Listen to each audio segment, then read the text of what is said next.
Inilah Injil suci menurut Markus.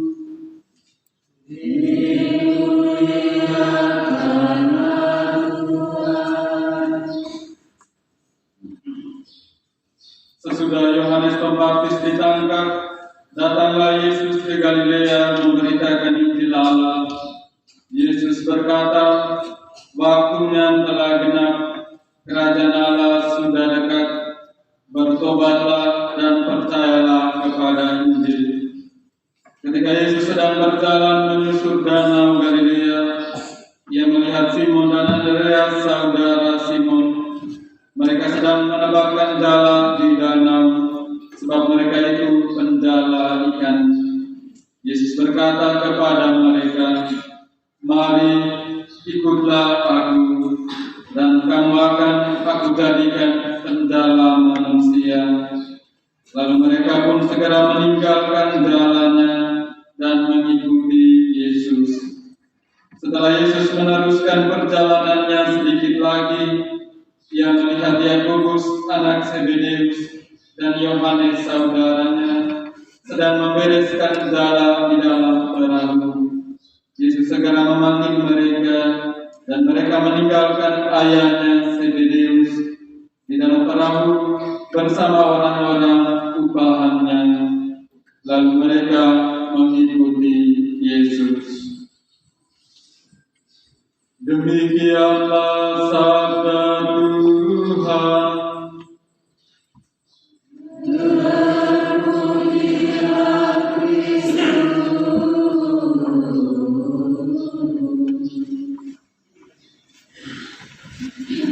Silakan duduk.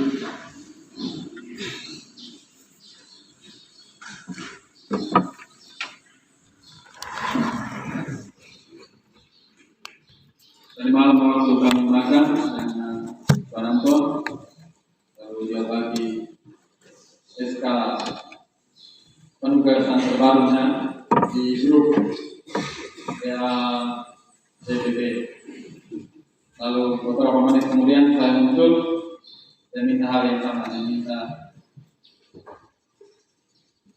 aku bagi SK penugasan baru ke grup lagi. Nah, Tuhan sendiri saja sangat besar. Supaya besok mereka patah di stasi. Mungkin bapak mama, saudara-saudari, adik-adik sudah mendengar kalau awal tahun ini pohon bongkar. Saya menonton mendapat SK baru ditempatkan di tempat lain. Dan kesempatan ini saya tidak tahu harus memulai khotbah dari mana. Sebab ada banyak hal yang mau saya utarakan di kesempatan ini.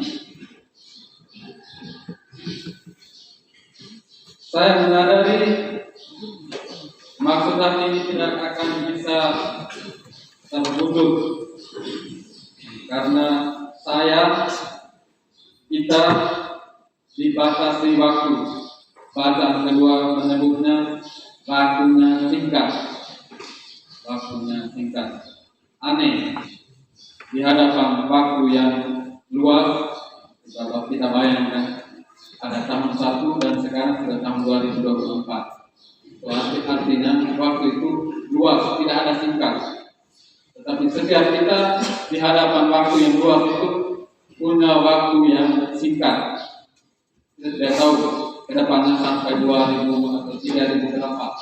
Mau tunjukkan kepada kita waktu itu sangat luas dan sangat panjang. Tapi masing-masing kita punya waktu yang singkat. Agar kita tahu waktu itu berharga. Bilang time is money. Mungkin letaknya di situ. Waktu luas tapi masing-masing kita punya waktu yang singkat, sangat kontras.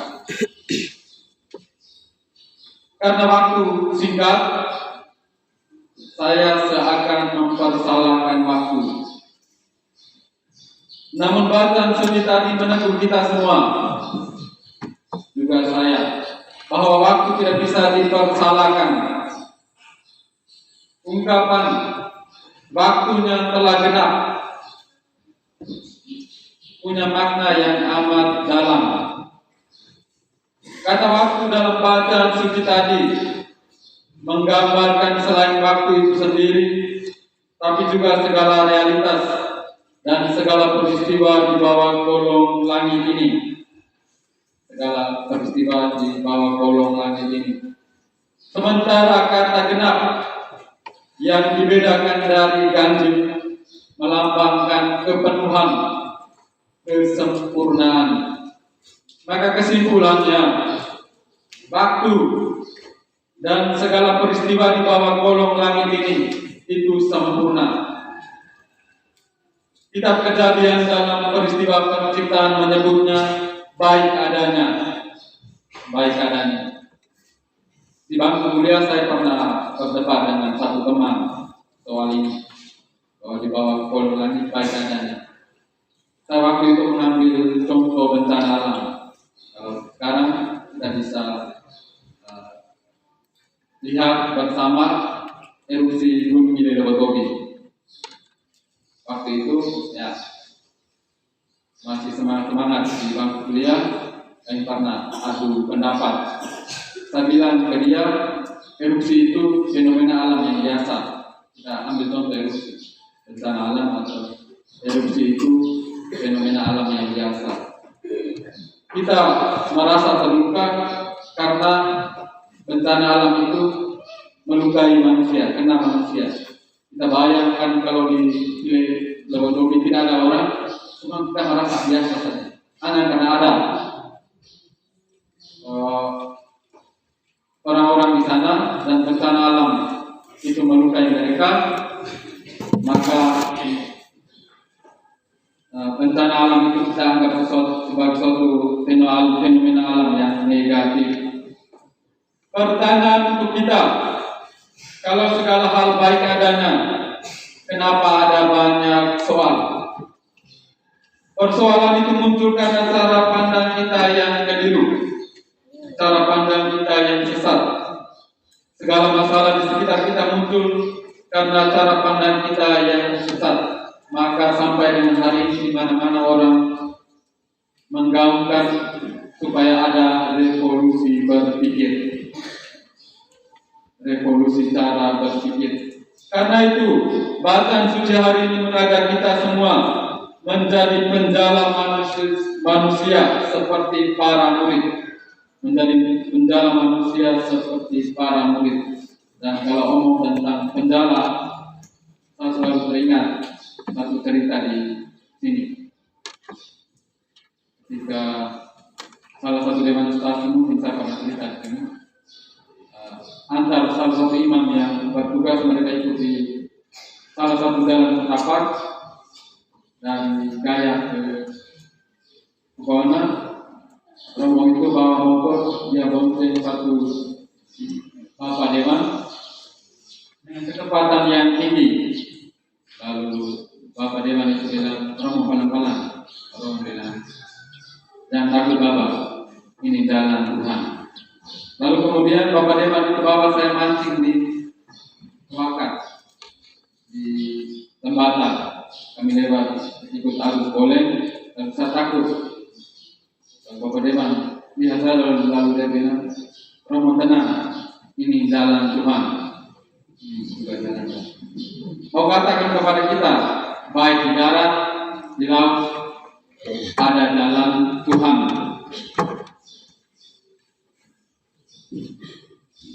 Kita menjala bacaan Injil tadi, dari bacaan Injil tadi mengajak kita semua menjadi penjala manusia seperti para murid. Kita menjala saudara-saudari kita dari lautan kebodohan, lautan ketidaktahuan, lautan kemalasan, lautan ingin menang sendiri, tidak mendengarkan orang, lautan kesombongan, lautan merasa diri hebat, dan lautan lain-lainnya.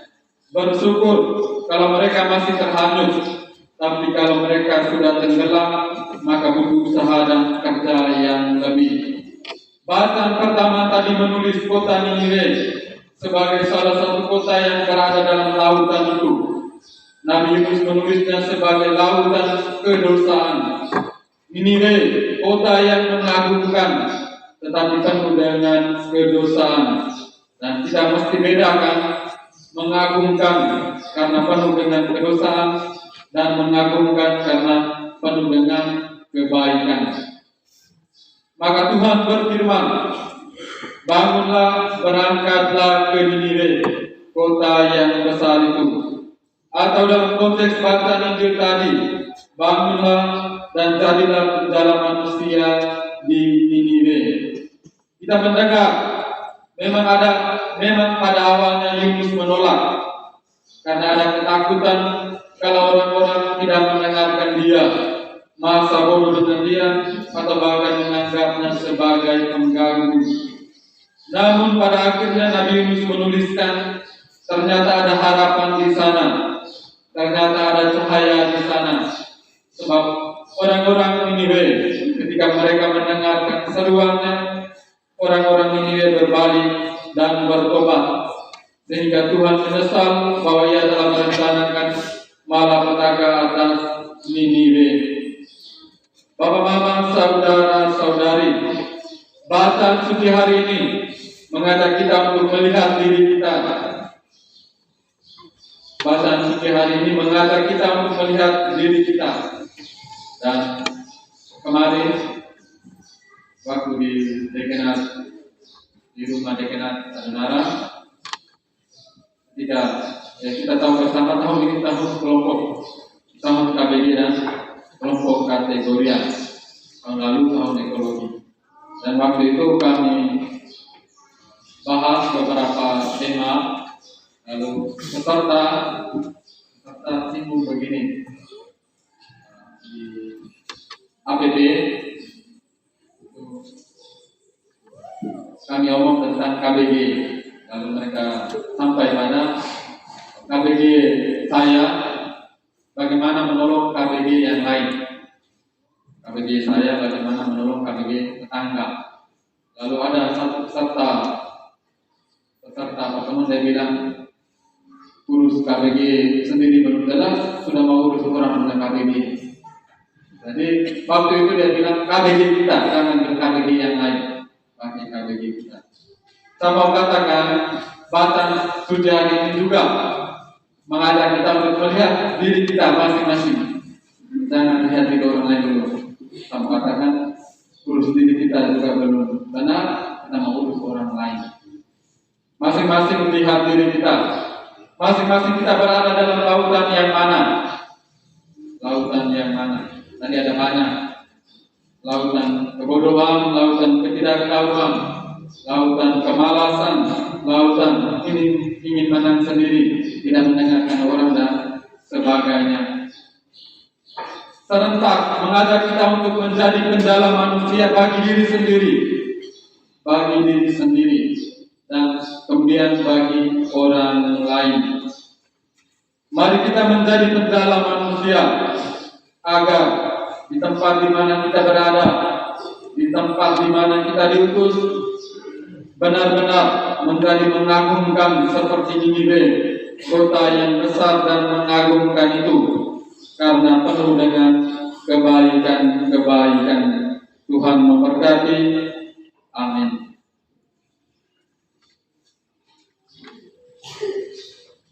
Saudara-saudari, setelah kita mendengar